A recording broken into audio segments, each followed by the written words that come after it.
So without further delay, because we have very little time and we're running behind today, and I want to be respectful to Susie's timing here, we're going to talk today about innovating campaigns in Mexico in particular. Let me tell you something that I have learned by being in that country, that we only know what the media tell us. And media loves bad news. You know that. Yeah, they love to tell the bad news to everybody in the world. I travel to Mexico constantly. And for me, it's probably one of the best destinations where you can really retreat from everything and have one of the best treatments, not only on the spa side, but as a person, as a human being, and the part of hospitality. So it's an honor and a pleasure for me to introduce this panel. And to just get started, just to start with I think I'm pressing the laser there. I don't know, let's talk marketing for a second. Have you seen this picture? Actually, 99% of all of us have used this in our spa. Is that right? Or probably 300 editions of that image. That doesn't tell anybody what you do, or what we do, or what we're trying to aspire to convey to our public. The same for images. I'm going to try to keep doing this. Here we go. This one, basically is something in my bathroom, but you probably have seen it in some spa menus too, isn't it? Or spa websites. Well, the problem that we got here, and one day this is going to move, is our industry doesn't have what F&B does very well. By the way, have you noticed that the menus have become smaller? Very fine restaurants, 4 pages, very simple, very easy to understand. The problem would have this waiter that tells you all about this bottle of wine, or tells you about this meat that was prepared by the chefs here for a couple of weeks, and this fresh food, the farm to table that Aspen is so famous for. It makes you salivate and crave this food before you even taste it. What happened with the spas? We keep showing that lady with the 3 stones in the back, a little thing over there that doesn't tell much. And no surprise that most of every spa in the world sells more than 70% of the treatments is the Swedish massage. And the other 10 to 15 is the basic facial.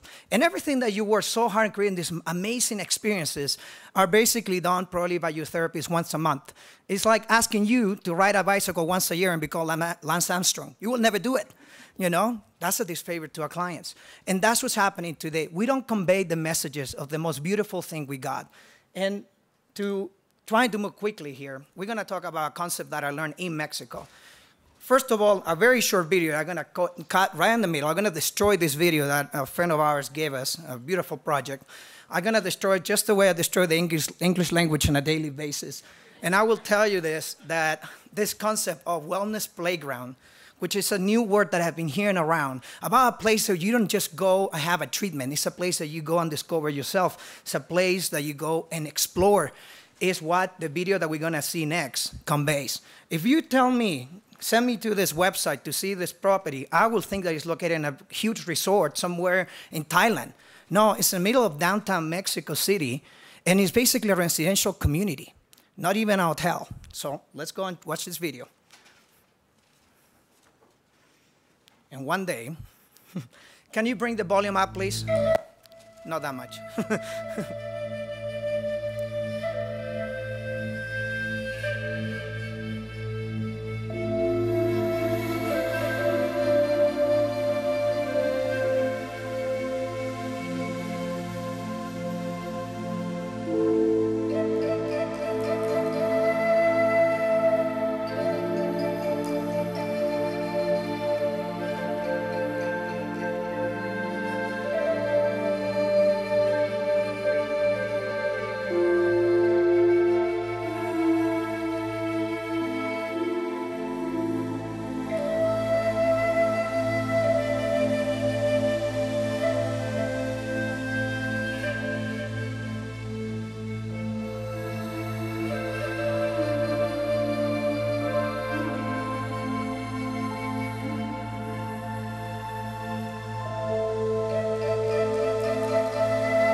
Okay, I can continue here because they all want to go to the spa next. Well, let me tell you, this is one of the projects that was built with the participation of Diana Mestre, and we're going to talk about more about her work later. But let me introduce you right now to a great panel. I have a treat for you.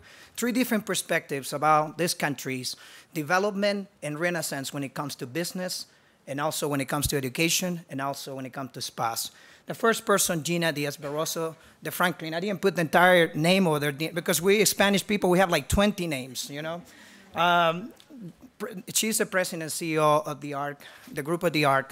And this group is basically into education, universities that teaches people how to become better designers, film, and media artists. And she has done a terrific job on that side. We'll see more about that in a second.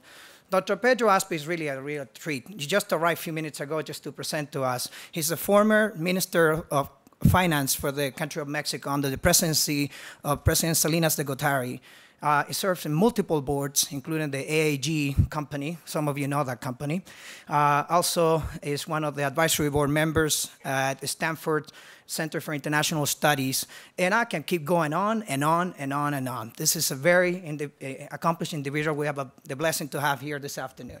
The next person is Diana Mestre, which is the principal and founder of Mestre Consulting, which if you ever go to the Mayan Riviera, all that side, the Cancun to Playa del Carmen, you will see her credit card, basically her time and effort, everything has been put there, her life has been put on that side, and almost every hotel has an imprint of her work. So let me first introduce Gina, and please, Gina, if you can come to the stage, and you guys are gonna have a great time right now. Thank you so much.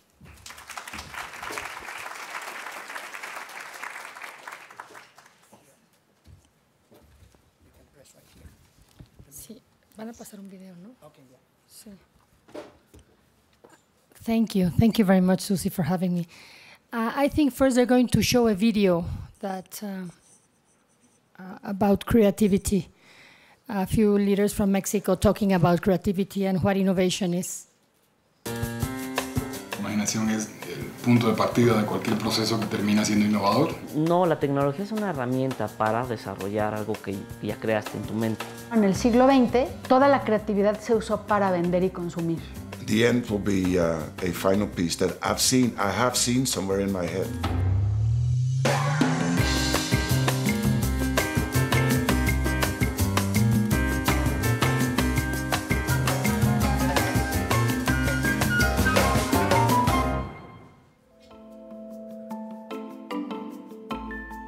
Mi ocupación, a grandes rasgos, es diseñador de producto, de espacios. He puesto programador, he puesto empresario, he puesto de todo, pero al final lo que me di cuenta y cuando me sentí a gusto era que no era ninguna de esas, simplemente agruparte y colaborar con las personas adecuadas.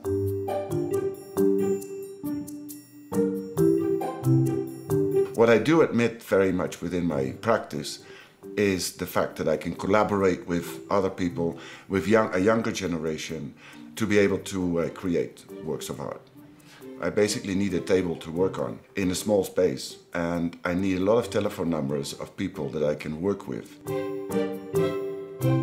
Hay que verlo, lo que otras hacen o cómo otra gente ataca un problema, y nosotros ahorita tenemos como un híbrido de técnicas muy diversas. Las computadoras han ayudado mucho al proceso creativo.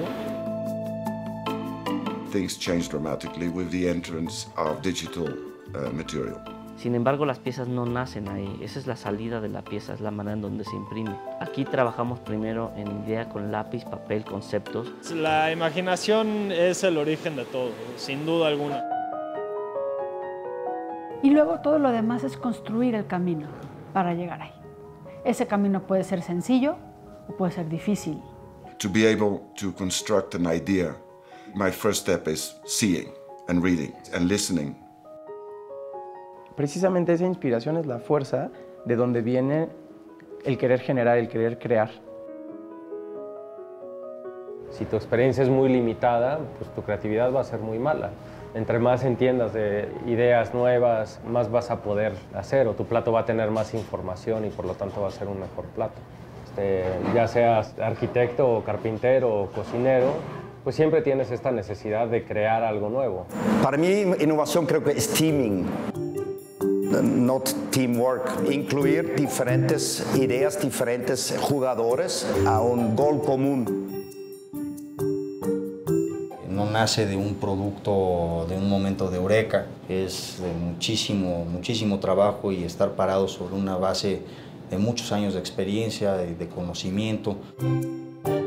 I believe very much in the old-fashioned workshop, that they learn through practice, not through school. Well, that's my idea about education. De lo que se trata es de cómo cambiar lo que la gente cree sobre cómo deben ser las cosas.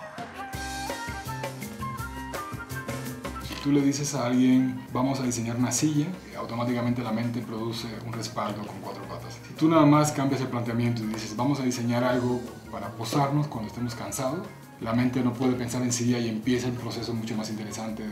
Se trata de producir un espacio afectivo de intensidad donde la gente termine recordando.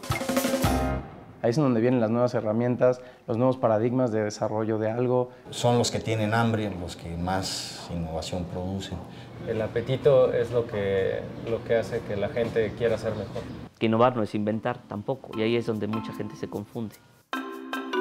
Creo que la innovación también, o sea, por sí misma es lo que es. O sea, no necesitas además herramientas para poder innovar. Cuando te clavas en quiero hacer mejor las cosas, empiezas a hacer cosas nuevas, solito. Por la pura necesidad de innovar, no es, en mi punto de vista, no es un motor como legítimo. Y hay que igual y frenar un rato, sentarse y pensar las cosas, ¿para qué las estamos haciendo? I have 2 sections of work. One is called the useful work and one is called the useless work, which is a very strange way of dealing with it. But the useless work would be the work that I do without anybody wanting something, which is what an artist should do all the time. Por un lado, por diseño, por otro lado, también dejamos que la gente pues explore y experimenta. De muchos papelitos, maquetita, es estar experimentando los materiales. No sabes cuántas láminas de materiales no hemos echado a perder, quemamos, doblamos, rompimos, etcétera, ¿no? Se requiere de gente que esté dispuesta a dedicarse a eso.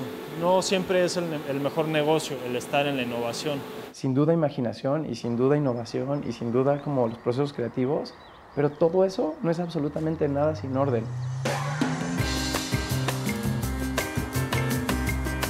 Al final del día, México pues, es un país que tiene todo lo que se necesita para ser un país innovador. Todos los jóvenes están en esto ahorita y podemos ser lo suficientemente innovadores como especie para resolver esto. Yo pienso que sí.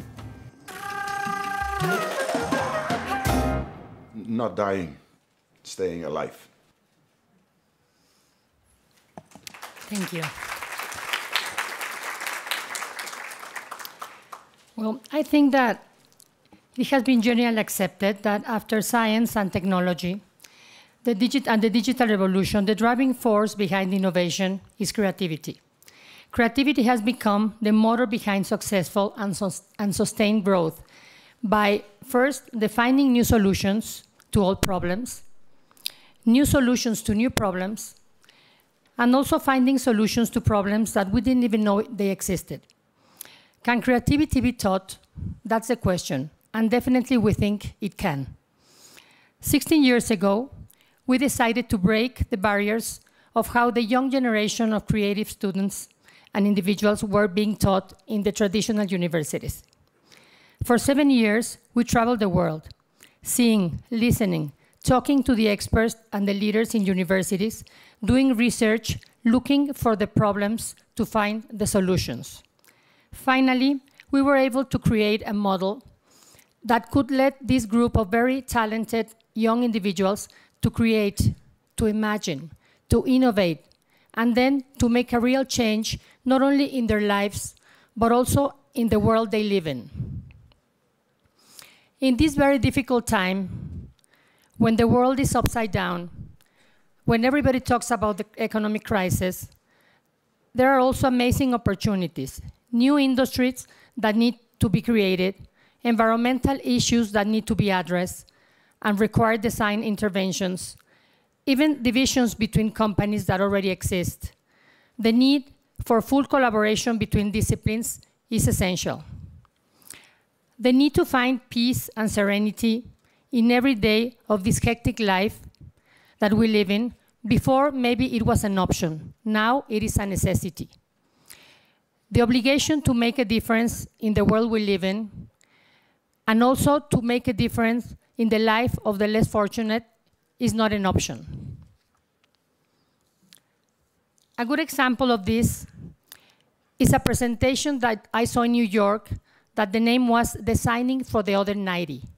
And this is the designing for the 90% of the population that lives on extreme poverty, which was as easy as transferring water from point A to point B. Now, talking about water seems so simple, but a woman needs to be carrying the water on their shoulders from point A to point B. Or also, designing a spoon was a difference between that make a good design of a spoon is the difference that a person with Parkinson can eat with dignity or not. Or the development of the stem cell research in Mexico City for the people with Lou Gehrig disease or spinal cord injury that now is on an amazing stage of human clinical trials already approved by the FDA. I could go on forever with example of the great opportunities on innovation and creative economy. But I want to go back to the actual practice on teaching creativity, and I'm going to tell you a few of these success stories. In just 8 years of operation of Centro University, we have over 2,500 students, where we have 40% of them on scholarship, where their work has been presented in places like the Venice Film Festival, where they have won the Croatia Film Award. The students show their work at the Salone del Mobile de Milano, the MoMA Museum in New York.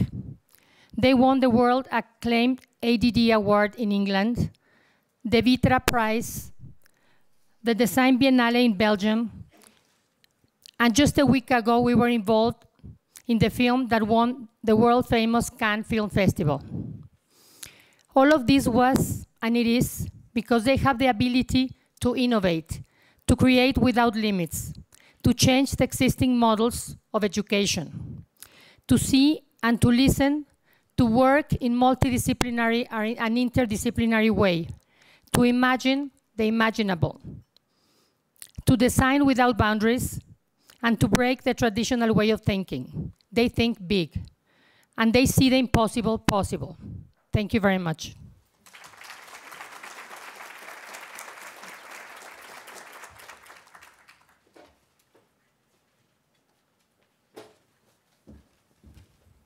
All right, don Pedro Aspe, por favor.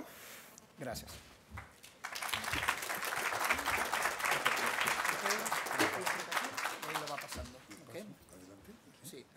Okay. Thank you very much. I'm very happy to be back here at the Aspen Institute. And when I got the invitation by Gina to team up with her, I said, what an honor. It's always a pleasure to work with her, one of the most imaginative entrepreneurs of Mexico. So let me go. I'm going to spend 8 minutes on the economy. After hearing, wonderful things on innovation, etc., this is going to be a little bit more boring, but I hope it's a little bit useful. Okay, first, the surprise. The surprise is that after Latin America, after years and years of being all the time in crisis, finally Latin America looks all right.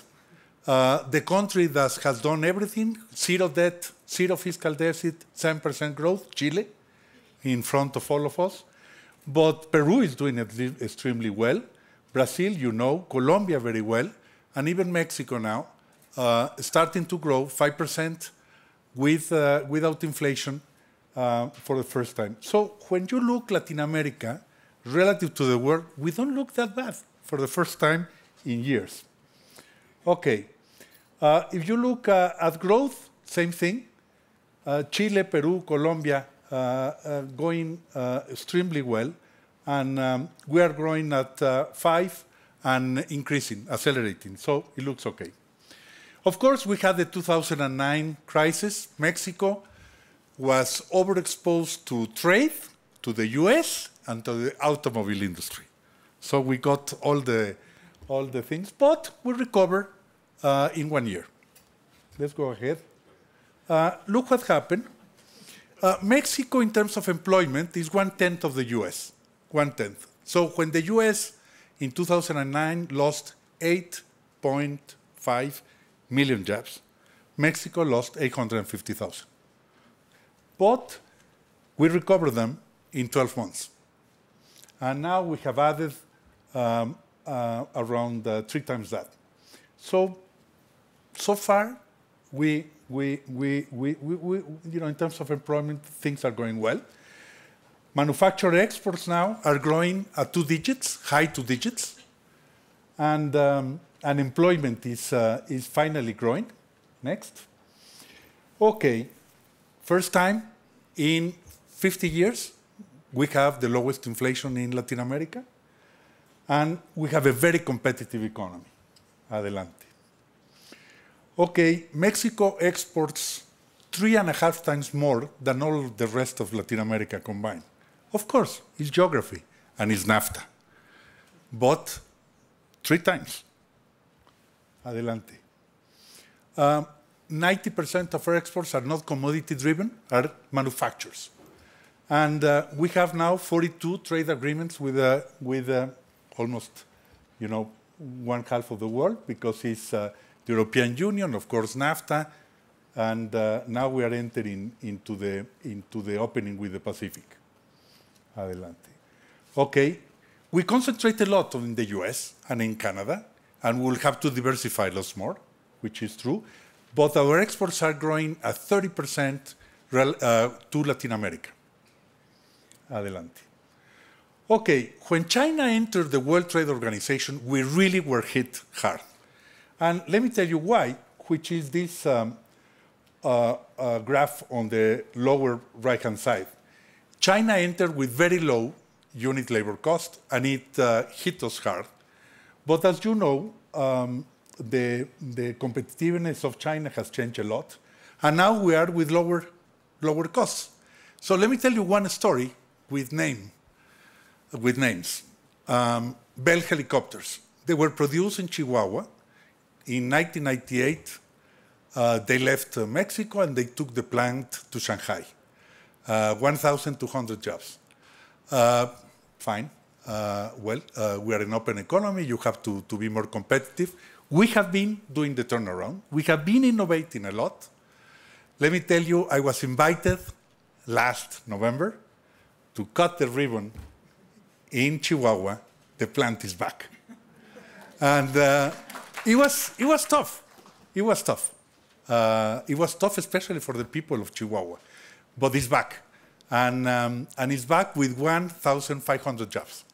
So I was able to cut the ribbon. I was really happy that after 12 years, we got the lesson, we have learned, and now, very entrepreneurial training is there.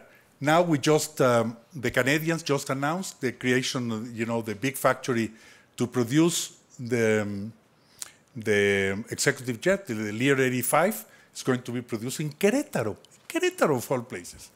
But they say we need a university in the airport next to the plant because we want to hire 270 engineers per annum. And we just had it too. So these things are moving. Okay, next. I know that you had a very wonderful presentation from a McKinsey guy that told you that the world is going to change a lot, and at the margin, the emerging markets, which were 25% and the developed markets 75%, it's going to be exactly all the way around. By the way, the last figures of the census of Mexico changed completely. From 5 children per family, we have gone to 1.7 in only 25 years. And migration is going to completely fall. Last year, the Pew Center By the way, George Shultz, the secretary of, the famous secretary of everything, of labor, treasury, and state, said in 2010, said, you know, Mexico is not going to provide us with migration anymore. It's happening. The data shows that finally, because of the growth of employment, we have stabilized the market. And this was very important for the US, was very important for Mexico, and very important especially for the thousands of lives that were at risk crossing the border, and you know, the legality of all these things, very complicated. Next. Here is the graph of where the growth is going to come. It's going to come from China, India, etc. And that's where Latin America will be at the front. We still have problems, yes. Next. And, well, just a couple of things to remember. Mexico exports already $1 billion a day of manufacturers, only of manufacturers. I'm not taking oil, I'm not taking, no, only of manufacturers. Mexico is exporting $400 billion this year.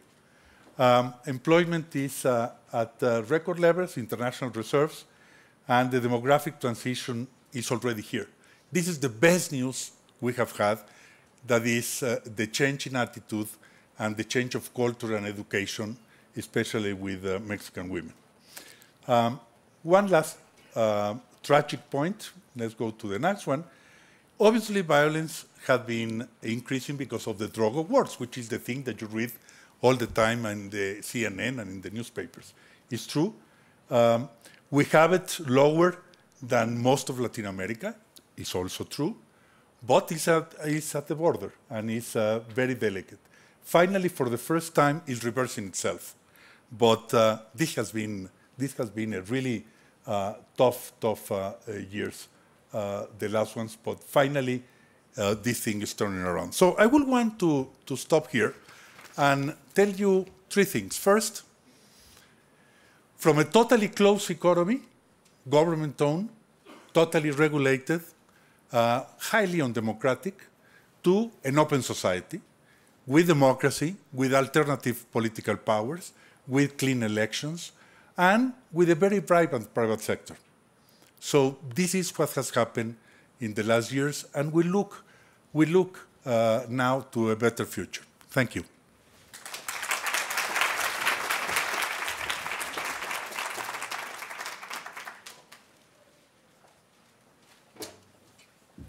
And now Diana Mestre. Come here, Diane.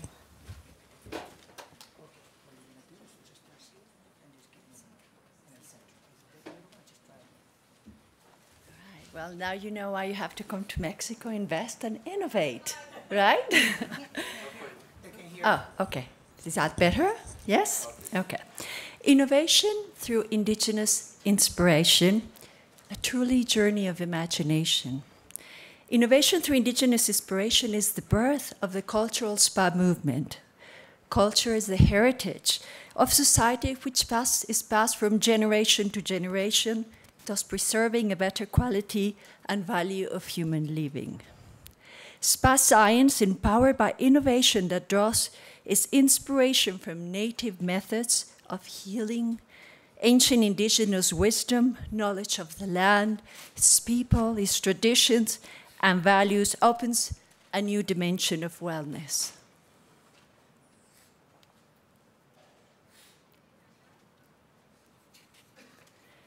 Spas can integrate a better living standards in their community by supporting and promoting local traditions, produce, crafts, and skills. Spas of the future can influence and participate in the delicate balance and coexistence with nature resources, and can have a direct impact on global consciousness, reflecting its regional rituals, wealth, and beauty. Innovating spas at this level creates a one-of-a-kind healing space which combines ancient indigenous philosophy, rituals, medicines, herbalism principles, healing methods, with modern concepts and techniques that will possibly enrich the spa experience. The richness and the wealth of knowledge of the Oriental and Middle East cultures, the American Indian, the Australian Aborigines of the Brazilian shamans are well documented. In Mexico, the pre-Hispanic culture brings a rich heritage that has inspired unique spa treatments and rituals. And today, we would like to unveil some of the most extraordinary indigenous treatments.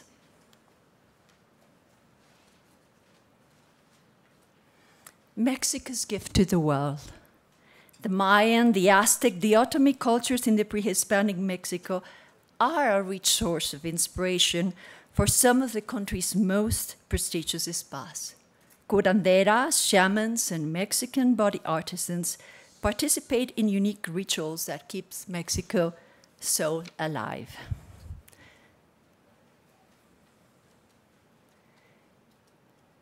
So now, rather than reading, I'm going to tell you a little bit about each one. The copal is a very aromatic resin that was used in the ancient times to have a connectivity with the gods. And every spa in Mexico that has pre-Hispanic treatments starts with what's called a limpia, or a purification, where a shaman or a body artisans, I call them rather than therapists, will do a cleansing of the aura with the copal. So this is a beautiful initiating ritual that has a profound value and connection to the ancient times.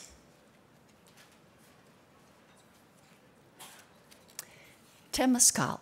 How many of you are familiar with Temazcal? Anybody has gone to a Temazcal? Yes? Oh, I see some hands there. Wonderful.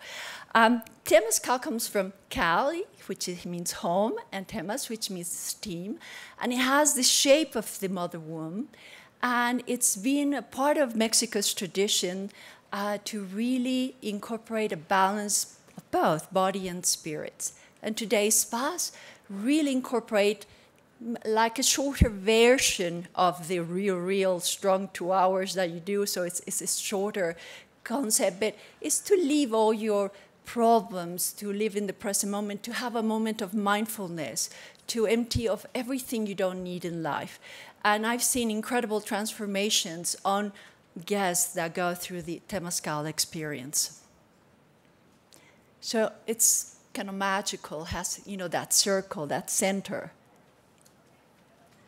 And it has that special, they're really amazing, you know, experience. Manteada, an ancient massage.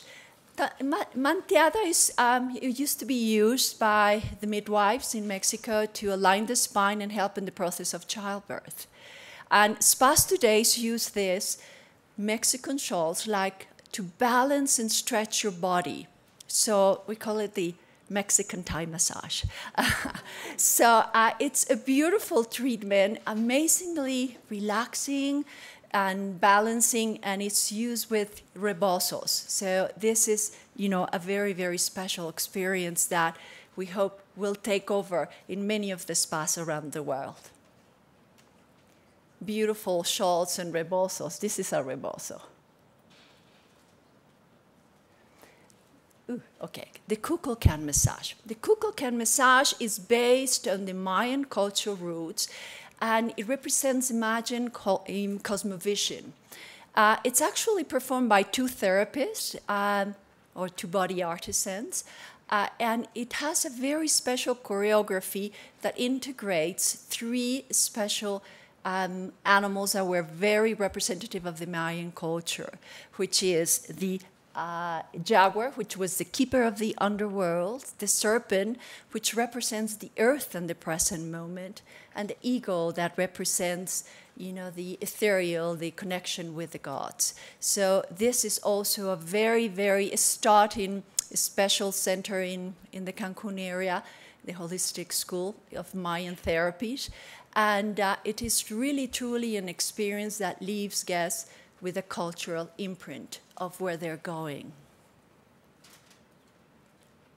This is a beautiful place, and you know, where you can have wonderful Kukulkan massage. The sacred obsidian massage. Obsidian is really a it's made out of glass, a silicon dioxide, and it takes, used to, in the ancient times, they used tools and ornaments, and it was considered a magical stone, a magical element that, it was called the stone of self-discovery.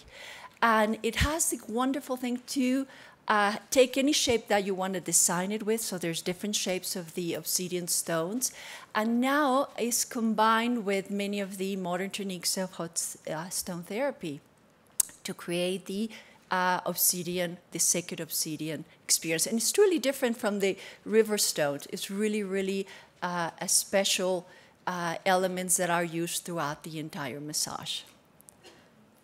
Finally, there's a unique treatment I've never seen everywhere, any part in the world. And it was created by, a team of therapists when they opened this very special spa. And it's for couples, and it starts with a special drink which is called Stabentum, which is honey and anise liquor. And you're donna limpia with the copal, with the shaman, and you're placed inside hollow tree trunks. And inside these hollow tree trunks, the body artisans begins to pour seeds, very light, like bird-like seeds. It's called mijo. I don't know what's the name in English. And they start kind of rain down through the body, putting all these seeds. And they do, once the tree trunk is full of these seeds, they begin to do a massage with the seeds.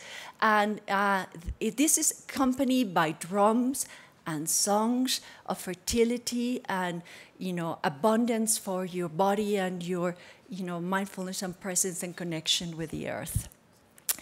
There is a special Mayan word that is, I'm going to leave it to you to learn because it's magical. And it says, Ayum hunamku maya eva emaho. May the cosmos and nature be within all of us. So I hope the treasures that Mexico can bring into the world can be, exported. And, we can see this all over the world as well. When we talked yesterday, just to finish, this is truly relevant, and it does enrich. Innovation through indigenous inspiration really makes a connection with the land, with the people, with the aromas. So I invite the entire world to, be inspired by their cultures, because then we'll have a much richer spa industry. And of course, you'll be able to find all of these wonderful treatments in our special book, A Gift from Mexico and Gina to you. Thank you very much.